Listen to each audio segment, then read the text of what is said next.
All right, now we turn to chapter 23, which is geological time, reading the rock record.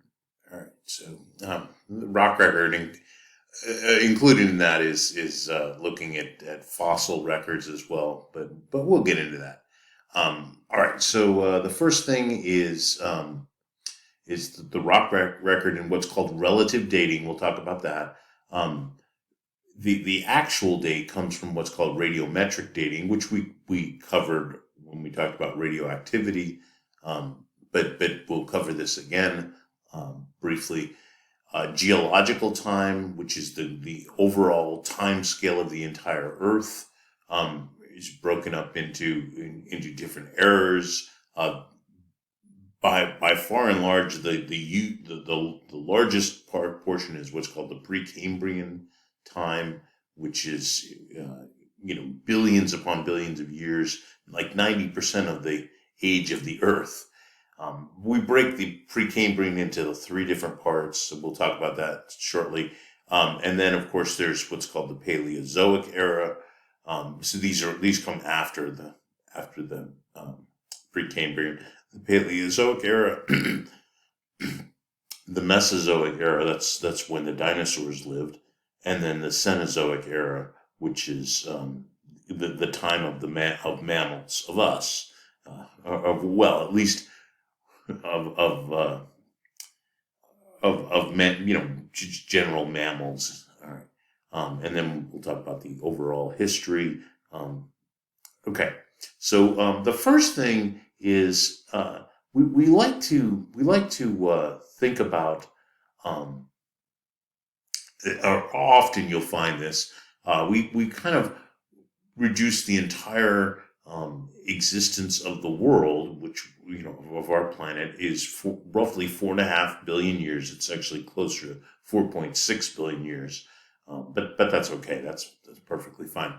But we reduce it down to a single calendar year, right? So where on January 1st, that's the formation of Earth. So that was 4.5 billion years ago.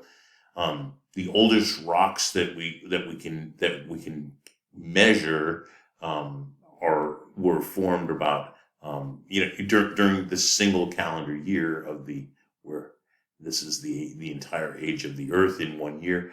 The oldest rocks are around February, the end of February 26th or so. Bacterial life emerges around March 23rd.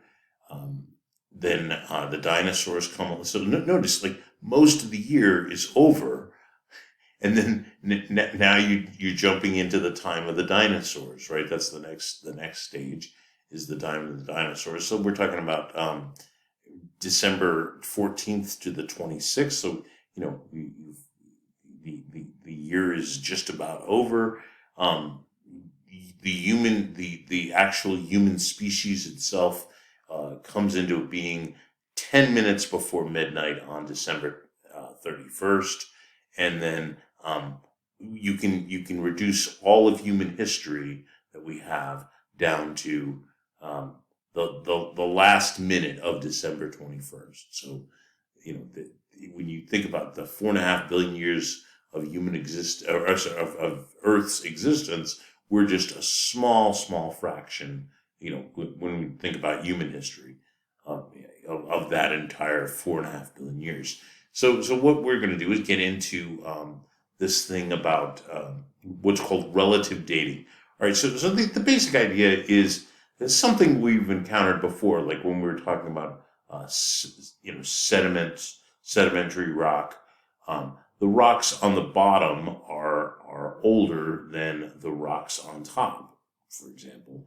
All right, and so this is there's several principles that we're going to deal with. There's actually 6 principles. All right, so let's talk about this. And this one is uniformitarianism, the assumption that Earth's geology is a result of slow processes over a long time, and assuming that the natural laws have been constant through the history of the Earth. And that's certainly true. I mean, it's not like there's new there's not like new laws of gravity or anything like that came along. Um, all right. Anyhow, all right. So the rock records are it's like looking at a book. Sometimes you can read the pages. Sometimes the pages are torn. Sometimes there's stuff that you can't understand, or there's just simply missing pages in this old book. So we have different methods of dating rocks. As I mentioned before, the first that was ever done was this relative dating. So relative age. You're not saying how old the rock is. You're just saying this rock is older than that rock, and then ultimately that led to, as we're going to see real shortly, this fossil is older than those fossils, and you get this sense of relative dating, and then to get what the actual date is.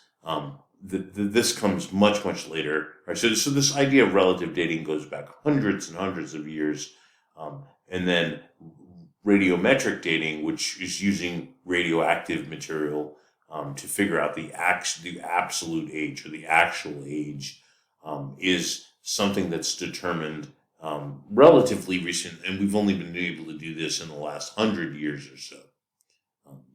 Technology was such that we could do that. All right, so these are the different methods of this using this relative dating. Is this idea of the original horizontality, or just like if something's horizontal, okay, so you look at the layers of rock, and of course we're talking about sedimentary rock, because the material is deposited in layer upon layer upon layer. So the horizontal layers are laid down over older layers, right? So the ones on the bottom are much older than the ones on the top. That's the basic idea of I don't know why they have to say it with such a weird word, horizontality. Right? Anyhow, that's just what it's called. All right. The idea of superposition is that underformed rock sequences. So like if you have kind of a break in the rocks, the stuff that's on the top layer is younger than the stuff that's on the bottom layer. Right. So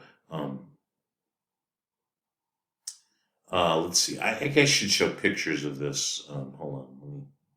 All right. Well, see, this is a picture from your textbook. Of course, we're looking at the Grand Canyon, and what I want you to think about is the walls of the Grand Canyon. All right. So remember, these are the different principles of using relative dating. Okay. So so the original one, that we just talked about. This one. This is just in your textbook rather than in the PowerPoint. All right, so I think I was just talking about the principle of superposition, and so if you have this well, I'm just going to read it. So you have an undeformed. Okay, so in other words, there's no mountain building or anything like that. Sequence of sedimentary rock. Each layer is older than the one that's above it. And they use a nice example like newspapers, right? If you have a bunch of newspapers and you've been building, I know nobody reads newspapers anymore, but it's the idea. Anyhow, the older newspapers would be like at the bottom of a recycle pile, and then the newer ones would be at the top, right? That's the idea. All right, and this is actually what I was just getting at, this cross-cutting relationship. So in that one, if you have, like if there's a fault, or as it says, an igneous intrusion, like that, there's rocks that come up from the earth that cuts through pre-existing rocks. so the so whatever is cutting through, whatever it's cutting through, that has to be younger than the rocks, um, than the rocks that it cuts through. Right. But we'll see an example of that in just a minute. Inclusion is when actually there's a nice picture right here. So here's inclusion. If you find like some pieces of rock in this layer, let's say in this granite layer right here, but there's some pieces of it that are kind of out of place. That's what it's talking about with this. So it's when pieces of one rock are contained within another. It's as though you have some older rock that was formed from some newer rock that was formed partially from older rock, and so you can see that there's that older rock in there. Right, so those the first four parts. Here, let me try to explain. Well, actually, let me go back to. Hold on. Let's see. Let's do this. So those are the four principles, and then there's what's called lateral continuity. All right. So for that, I think there's a. So let's say you have these faults that are separated, and or you have something that's in the middle between like two outcrops of here. Let's take a look at a picture. This is a perfect example, right? So here's an outcrop. Here's another outcrop right here. And even though they don't have the exact same layers on this side and this side, this lateral continuity, basically, if you go across, then like this shale right here and this shale over here were made roughly at the same time. All right. Something else went on for this limestone to be right here on this side of the outcrop compared to this side of the outcrop, which has sandstone, right? But like this shale over here and this shale over here were made at about the same time. All right. So that's what they mean by lateral continuity. And then the last one, all right. So the last one has to do with fossils, or faunal succession. So if you see fossil organisms, the fossils, like the older fossils, are let's say the fossil record shows that there's some extinct species.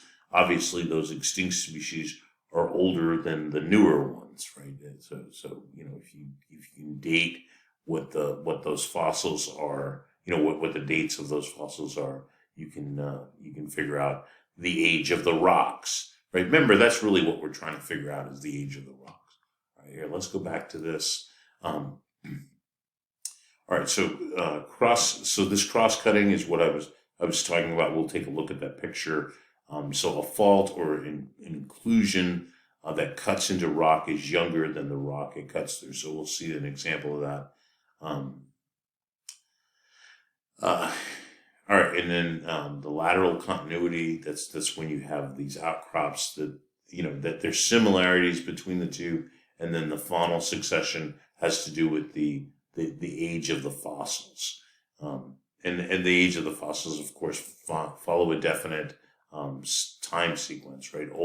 Older fossils are found usually low in lower places, obviously, than fossils up towards the surface. As long as there's, you can always have some kind of, especially with these lateral continuities or these cross cutting, when mountain building or something like that has caused a disruption in the horizontal layers. All right, so in fact, there's a whole name for that. So gaps in the rock record are called unconformities.